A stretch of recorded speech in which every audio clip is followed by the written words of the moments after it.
అధ్యాయం 31వ వచనాన్ని మనం చూద్దాం.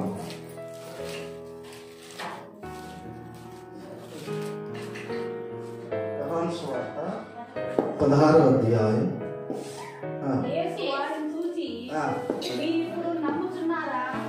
ఇదిగో మీలో ప్రతి వాడును ఎవరి ఇంటికి వాడు చెదిరిపోయి నన్ను ఒంటరిగా విడిచిపెట్టు గడియ వచ్చుతున్నది. చాలు ప్రార్థన. జీవాధిపతి వందనాలు.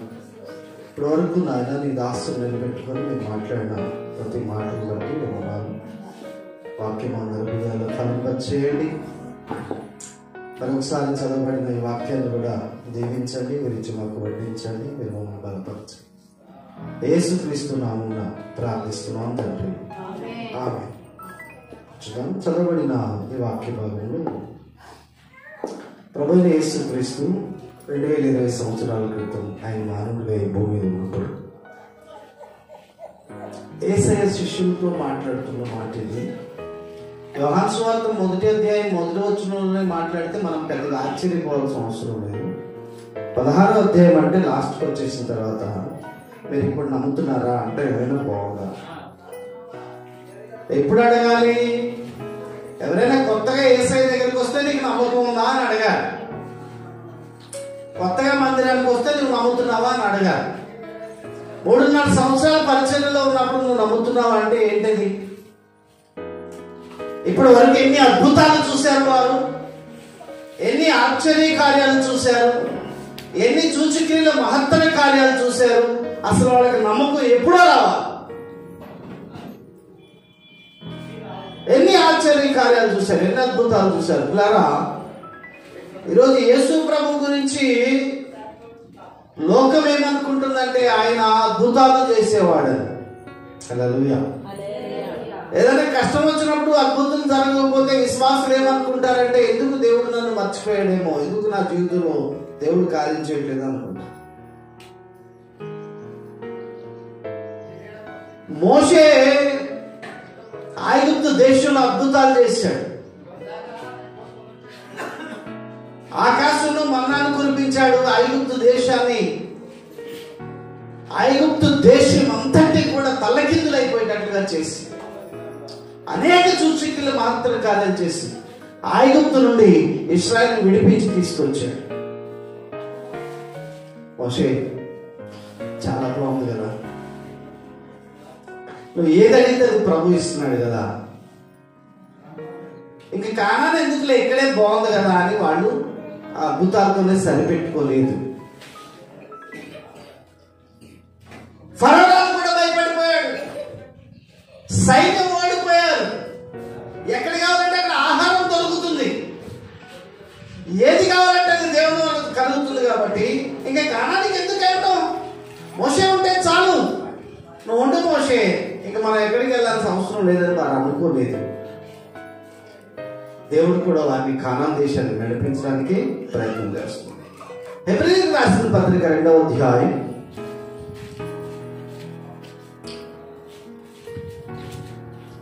4-5 వచనాలు మనం చదువుతుంది. హెబ్రీయులకు రాసిన పత్రిక 2వ అధ్యాయం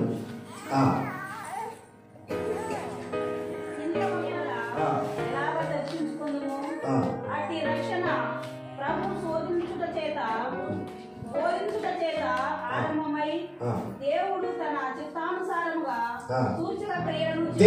తన చిత్తానుసారంగా సూచక క్రియల చేతను మహత్కార్యముల చేతను నానా విధములైన అద్భుతముల చేతను వివిధమైన పరిశుద్ధాత్మ వరములు అనుగ్రహించుట చేతనైనను. ఆమేన్. హల్లెలూయా. సూచక్రియల చేత, మహత్కార్యముల చేత, అద్భుతముల చేత, పరిశుద్ధాత్మ వరముల చేత, ఇవన్నీ ఎందుకు? అపోస్తలులు వచ్చారు, అద్భుతాలు చేశారు, ఆశ్చర్య కార్యం చేశారు, సూచక్రియలు చేశారు, మహత్తర కార్యాలు చేశారు. ఎందుకు? మోషే ద్వారా అద్భుతాలు చేయబడి ఆశ్చర్య కార్యాలు ఎందుకు? ఒకే ఒకటి, మోషే ద్వారా అప్పుడు దేవుడు కార్యాలు జరిగించింది పాలు తేనెలు ప్రవహించే కానాన్ దేశానికి తీసుకువెళ్ళటానికి. ఆమేన్. అద్భుతాలతో సరిపెట్టుకోవడానికి కాదు, పాలు తేనెలు ప్రవహించే కానాన్ దేశానికి తీసుకెళ్ళడానికి అపోస్తుల చేత అద్భుతాలు జరిగించింది, దైవజనుల ద్వారా అద్భుతాలు జరిగించేది. మన అద్భుతాలతో సరిపెట్టుకోవడానికి కాదు, పరలోక రాజ్యానికి ప్రవేశించడానికి. ఆమేన్. అన్ని అద్భుతాల కన్నా కూడా ఒక గొప్ప అద్భుతం ఏంటంటే మనం దేవుని రాజ్యంలో ప్రవేశించడం. అది ప్రాముఖ్యమైనది.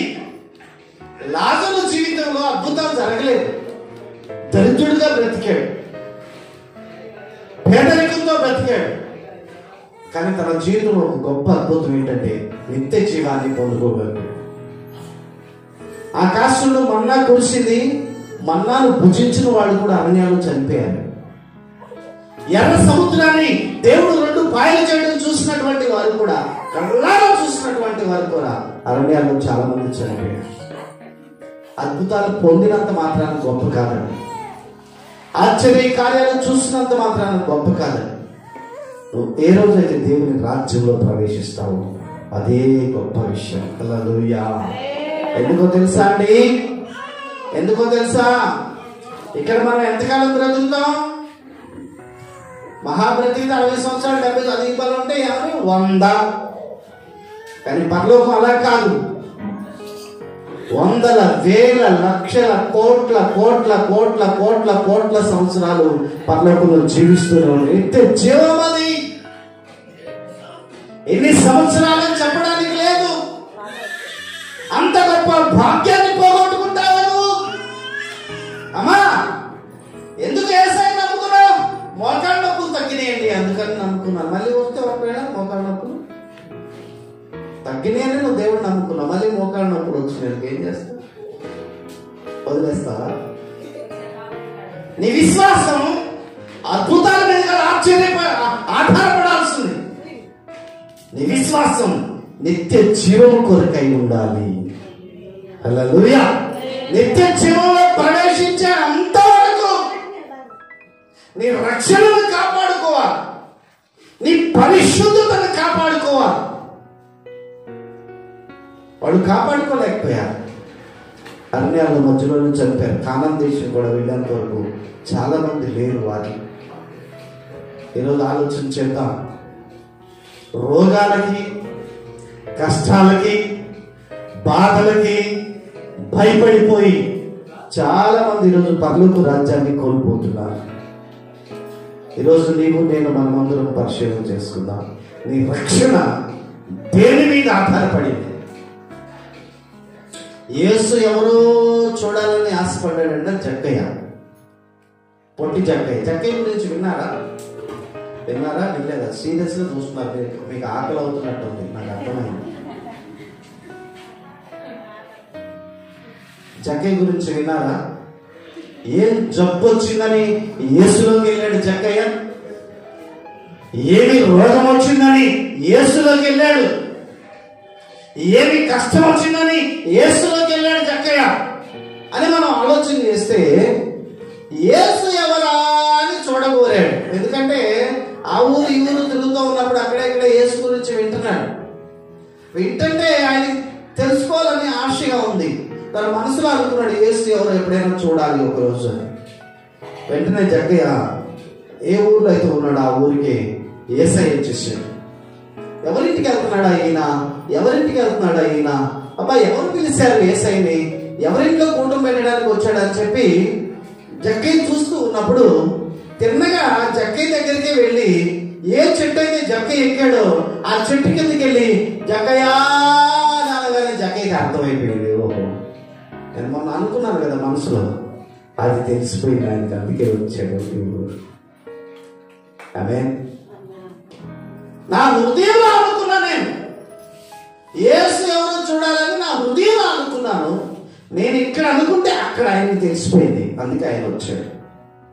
రోగంతో దేవుడి దగ్గరికి రాలేదండి జక్కయ్య, కష్టాలతో రాలేదు. యేసు ప్రభువుని చేర్చుకున్నాడు సంతోషంగా.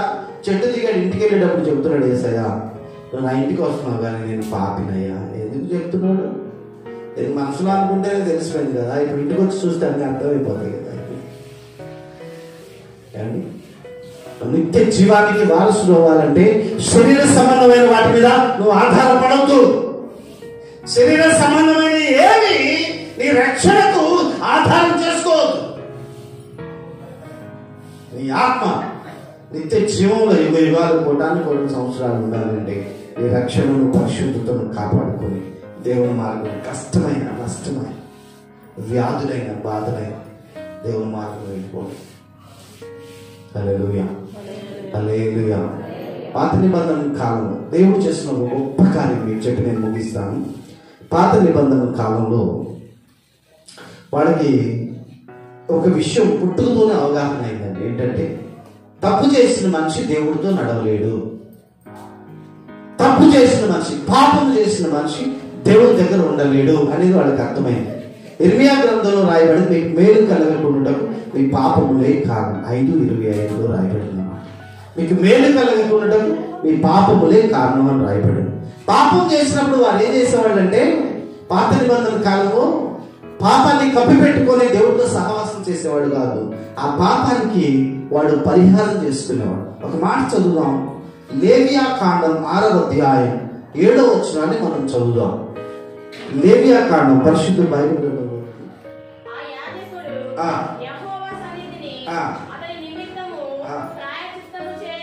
ప్రాయశ్చిత్తము చేయగా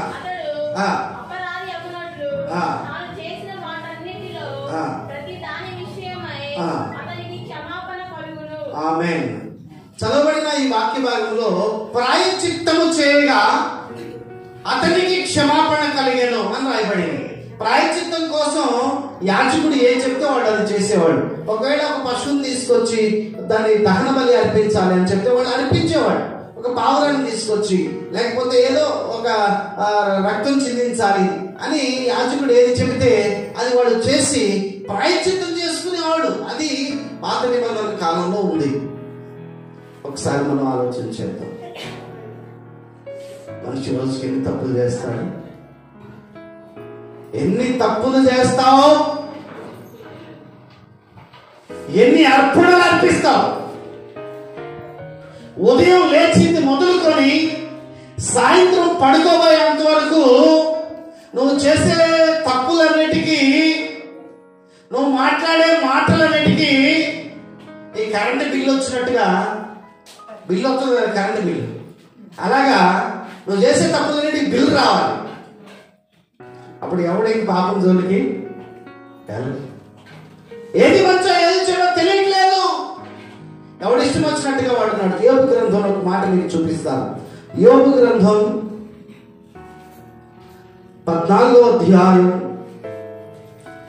16వ వచనం కొన్ని మాటలు చూద్దాం. చూడండి.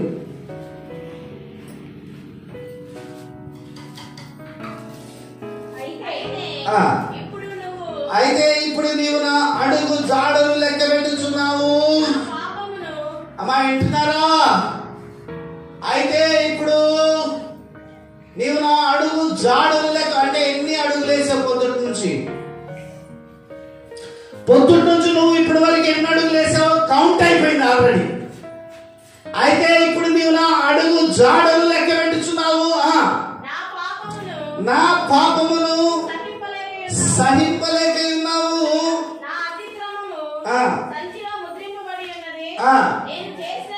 నేను చేసిన దోషము భద్రంగా ఉంది, సంచిలో ఉంది, మూట కట్టేసి ఉంది. అవును, దేవుడికి ఇదే పని అండి. ఎక్కడ దొరుకుతావా, ఏం తప్పు చేస్తావు, ఎక్కడ దొరుకుతావు ఎత్తుక్కొని తిరుగుతుంటాడు. ఇదే పని ఆయనకి. చెప్పండి. అర్రే భలే దొరికేవరా, భలే దొరికి, చూడు ఇప్పుడు నేను ఎలా కొడతానో అని, ఎవరిని కొడతామని తిరుగుతుంటాడు ఆయన. నీతిమంతునికి వాని వాని క్రియల చొప్పున వానికి జీతం ఇస్తాడండి. పరిశుద్ధుడికి వాని వాని క్రియల చొప్పున వానికి జీతం ఇస్తాడు. మరి అలా ఇవ్వాలంటే ఎవరు నీతిమంతుడు పరీక్షించాలి కదా. అప్పుడు తప్పు చేసిన వాడు కనపడ్డారు అనుకో, వాడికి కావాల్సిన జీతం దేవుడు వాడికి ఇస్తాడు. ఈరోజు మన వాక్యం ఏంటంటే, పిల్లరా, నువ్వు చేసే ప్రతిదీ ఆయన చూస్తున్నాడు. నువ్వు వేసే ప్రతి అడుగు లెక్కించబడుతుంది. నువ్వు మాట్లాడే ప్రతి మాట ఆయన వింటున్నాడు. దీనంతటికి నువ్వు ప్రాయశ్చిత్తం చేసుకోవాలి. ఏం చేసుకోవాలి చెప్పండి? ఏం చేసుకోవాలి చెప్పండి? జక్కయ్య ప్రాయశ్చిత్తం చేసుకున్నాడా? అయ్యా ఎవరి దగ్గర అన్యాయంగా తీసుకున్నానో దానికి నాకని చూడాలి అందరూ. ఎవరి దగ్గర అన్యాయంగా తీసుకున్న దానికి 4 గంటలు తిరిగిస్తాను. నా ఆస్తులో సగం పేదలకు పంచిపోయి. ఏంటి? తను చేసిన తప్పుకి ప్రాయశ్చిత్తం చేసుకుంటున్నాడు. తను చేసిన పాపాలకి ప్రాయశ్చిత్తం చేసుకుంటున్నాడు. యోబు గ్రంథం 1వ అధ్యాయం 5వ వచనం చదువుతున్నాను.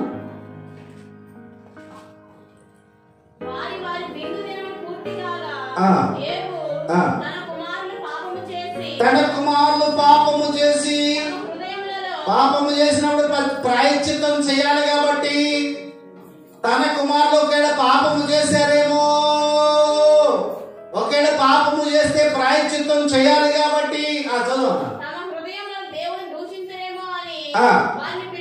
వారిని పిలువనంపి వారిని పవిత్రపరిచి అరుణోదయమున లేచి వారిలో ఒక్కొక్కరి నిమిత్తమై దహన బలి అర్పించుతూ వచ్చెను.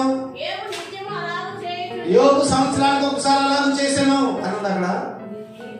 యోబు నెలకు ఒక్కసారి చేశాను అన్నదా? అనేది ఆదివారం చేశాడు అన్నదా? యోబు నిత్యము అలాగూ చేయించుండేను అని రాస్తుంది. ప్రతిరోజు తన పవిత్రతను కాపాడుకునేవాడే నిత్య జీవానికి వారసుడు అవుతాడు. ప్రతిరోజు తన నీతిని కాపాడుకునేవాడే నిత్య జీవానికి వారసుడు అవుతాడు. ప్రతిరోజు నీతిని కాపాడుకోవాలంటే ప్రతిరోజు చేసిన తప్పులకు ప్రాయశ్చిత్తం చేసుకోవాలి. ప్రతిరోజు మనం చేసిన తప్పులకి ప్రాయశ్చిత్తం చేసుకుంటేనే పరలోక రాజ్యానికి మనం ప్రవేశించగలం. ఎంతమంది అంటే యోబు పిల్లలు? మొత్తం ఎంతమంది? 10 మంది నిమిత్తం దహన బలులు అర్పించాడా? లేకపోతే ఆడపిల్లలు ఎందుకులే మగ పిల్లల కోసం అర్పిద్దాం అనుకున్నాడా? అంటే మగ పిల్లలు ఎందుకులే వాళ్ళు ఎలాగైనా బతుకుతారు, ఆడపిల్లల కోసమే చేద్దాం అనుకున్నాడా? 10 మంది నిమిత్తం దహన బలి అర్పించుతూ వచ్చాడు. 10 మంది నిమిత్తం ప్రతిరోజు దహన బలి అర్పించాలంటే అది ఎంత పెద్ద ఖర్చుతో కూడిన పని తెలుసా పిల్లారా? మన సంఘంలో ఒక ఆమె వాళ్ళ గేదెకి ఇంకో గేదెకి పోటీ వచ్చింది. 2 పొడుచుకున్నాయి. కొమ్మిరిగిపోయింది. అది గొడవ కానీ దీన్ని కొమ్మిరిగిపోతే రేటు రాదట అమ్మినట్టు. కొమ్ములు కూడా బాగుంటేనే డబ్బులు బాగా వస్తాయట. అంటే దాన్ని ఎంత పెట్టయితే కొన్నారో ఆ డబ్బులు కూడా రావట. ఏడ్చేస్తున్నాను, కొమ్మిరిగిపోయింది, డబ్బులు పోయినాయి అనవసరంగానే ఏడుస్తున్నాం. ఆ ఇరిగిపోయిన కొమ్మని ఎంత ప్రార్థన చేసినా మనమే చేయలేం.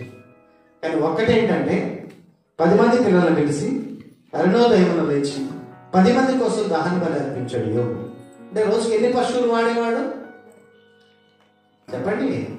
10 మంది నిమిత్తం 10 పశువులు అంటే ఇప్పుడు వారానికి ఎన్ని అవుతాయి? వారానికి 7 బదులు మరి 4 వారాలకి 250. సంవత్సరానికి 2 సంవత్సరాలకి 3 సంవత్సరాలు. పిచ్చా నీకేమన్నా? అరే దేవుడు ఏదైనా మేలు చేస్తే ఏదో 10 కాని చేసి వదిలేయాలి. రోజు ఎందుకంటే ఖర్చు పెడుతున్నావు పిచ్చోడా? ఎందుకో తెలుసా? తన పిల్లలు దేవుని సన్నిధిలో ఎప్పటికీ పరిశుద్ధులుగా ఉండాలనేది యోబు యొక్క ఉద్దేశం. హల్లెలూయా. అలాగైతే మన పరిస్థితి ఒకసారి ఆలోచించండి. మన పరిస్థితి ఒకసారి ఆలోచించండి. ఇంట్లో ఉన్నప్పుడు ఒకలాగా ఉంటాం, మందులో ఉన్నప్పుడు ఒకలాగా ఉంటాం. మనుషుల ముందు ఒకలాగా ఉంటాం, మనుషులు లేనప్పుడు ఒకలాగా ఉంటాం. మన పాపాలన్నీ కూడా దేవుడు కౌంట్ చేస్తే మనం మాట్లాడే మాటలు, మన ఆలోచనలు, మన ప్రవర్తన దేవుడు అన్ని పరీక్ష పెడితే భక్తుడైన దావీదు, అయ్యా నువ్వు కనిపెట్టి చూసిన ఎడల ఎవడు నీ సన్నిధిలో నిలబడగలడు? ఎన్ని తప్పులు చేసినా అమ్మా నీ ఇష్టం వచ్చినప్పుడు వస్తున్నావు మందిరంలోకి, నీ ఇష్టం వచ్చినప్పుడు వెళ్ళిపోతున్నావు. ఇక్కడ ఓకే, పరలోకంలో మాత్రం కాలు కూడా పెట్టలేదు. ప్రాయశ్చిత్తం చేసుకుంటేనే, నీ నీతిని కాపాడుకుంటేనే, నీ పరిశుద్ధతను కాపాడుకుంటేనే, లేకపోతే నువ్వు పరలోకంలో కాలు కూడా పెట్టలేదు. చివరిగా ఒకే ఒక్క మాట చూపించి నేను ముగిస్తాను. పరిశుద్ధ బైబిల్ గ్రంథంలో నుండి హెబ్రీయులకు రాసిన పత్రిక 10వ అధ్యాయం 14వ వచనం ఒక మాట చూపించి ప్రార్థన చేసుకుందాం. హెబ్రీయులకు రాసిన పత్రిక ఒక్క అర్పణ చేత ఈయన పరిశుద్ధపరచబడు వారిని సదాకాలం వరకు సంపూర్ణులుగా చేయటగా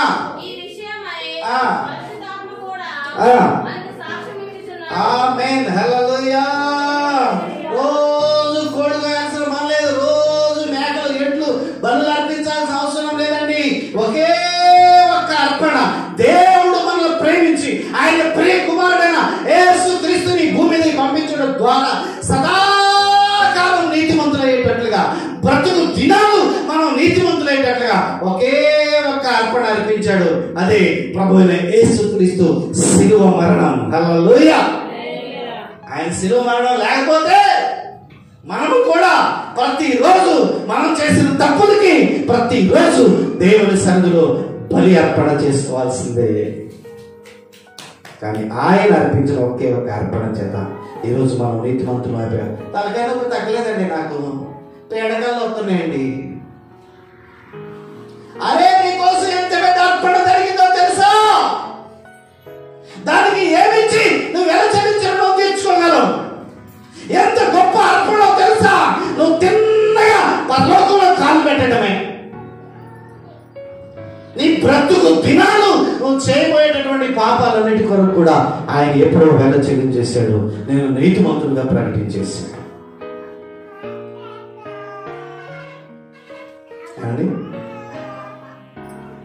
ఆయన నిన్ను నీతిమంతులుగా ప్రకటించేశాడు ఒక్క అర్పణ చేత. ఆ అర్పణను బట్టి మన బ్రతుకు దినాలు దేవుడి సందులో కృతజ్ఞత కలిగి ఉండాలి. ఆ అర్పణ లేకపోతే పరలోకానికి అసలు మనం అర్హత లేదు. మనకి సర్వ మానవాడి ప్రాయశ్చిత్తం కోరికే ప్రభువైన యేసుక్రీస్తు శిలువ మరణం మనల్ని పునరుద్ధానానికి చేర్చింది. కాబట్టి దేవుడు ఇచ్చినటువంటి గొప్ప రక్షణను మనం కాపాడు. నువ్వు అడిగావా నా పాపాల కోసం నువ్వు మరణించిన ఆయనని? నువ్వు అడిగావా ఎవరినైనా? నా పాపాల కోసం నీ ప్రియకుమారుడు పంపించిన ఆయన నువ్వు అడిగావా? నువ్వు అడగకుండానే నీ కోసం ఆయన వెల చెల్లించాడు. నువ్వు అడగకుండానే నీ కోసం మరణించాడు. నిత్య జీవాన్ని ప్రభు నీకు అనుగ్రహించాడు. దీనికి మనం బ్రతికినంత కాలంలో రాస్తున్నాం. మన రక్షణను పరిశుద్ధతను కాపాడుకుంటూ దేవుడు ఇచ్చిన ఆ విలువైనటువంటి బహుమానాన్ని జాగ్రత్తగా కాపాడుకుంటూ నిత్య జీవంలో ప్రవేశించే అంతవరకు ఆయన పాదాల చేత నమ్మకంగా జీవిద్దాం. నాటి కృప దేవుడు మనందరికీ దయచేయుగాక. ఆమె దయచేసి కళ్ళు మూసుకోండి, మోకరించండి. ఒక్క నిమిషం మనల్ని మనం పరిశీలన చేసుకుంటాం.